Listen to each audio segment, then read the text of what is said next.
ప్రభునందు ప్రియమైన వాళ్ళారా, మీరంతా బాగా ఉన్నారని, దినదినము ఆత్మీయంగా బలపడుతున్నారని ఆశిస్తున్నాను.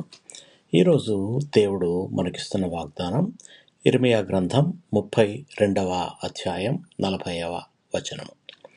నేను వారికి మేలు చేయుట మానకుండునట్లు నిత్యమైన నిబంధనను వారితో చేయుచున్నాను. ఇది చాలా గొప్ప వాగ్దానం అండి. ఎందుకంటే మనుషులు మారచ్చు, పరిస్థితులు మారచ్చు, మనుషుల బుద్ధులు మారతాయి. కానీ దేవుని నిబంధన నిత్యమైంది. ఆయన మేలు చేయటంలో ఎప్పుడూ విసుగు చెందడు. మనం తప్పిపోతున్నా ఆయన మనలను ప్రేమిస్తూనే ఉంటాడు.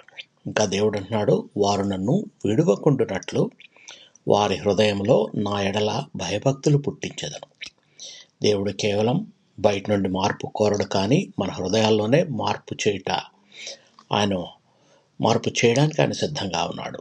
దేవుని భయం అంటే భయపడడం కాదు, కానీ ఆయన ప్రేమించి గౌరవించి ఆయనతో నడిచే జీవితం.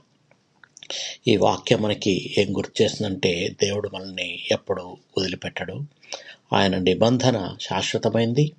మనం ఆయనతో నిలిచి ఉండడానికి అవసరమైన కృపను ఆయనే దయచేస్తాడు. కాబట్టి ఈరోజు మన హృదయాలను ఆయనకు అప్పగిద్దాం. ఆయన మన జీవితాల్లో తన నిత్యమైన నిబంధనను నెరవేర్చుతాడు. ప్రార్థన చేసుకుందాం. ప్రేమగల మా ప్రియ పరలోకపు తండ్రి, మీ నిత్యమైన నిబంధనకు నీకు స్తోత్రములు చెల్లిస్తున్నాం. మేము మారిపోయినప్పుడు కూడా మీరు మాకు మేలు చేయటం మానలేదని తెలుసుకొని నీకు కృతజ్ఞతాస్తుతులు చెల్లిస్తున్నాం. ప్రభువా, మా హృదయాల్లో నీ ఎడల భయభక్తుల్ని నింపండి. మేము నిన్ను విడిచిపెట్టకుండా నీ మార్గాల్లో నడిచే కృప మాకు దయచేయండి. మా బలహీనతలో నీ ప్రేమను మరింతగా అనుభవించినట్లు సహాయం చేయండి. యేసు నామములో ప్రార్థించి వేడుకొంచున్నాము తండ్రి, ఆమేన్. దేవుడు మిమ్మల్ని బహుగా దీవించి భద్రపరచునుగాక.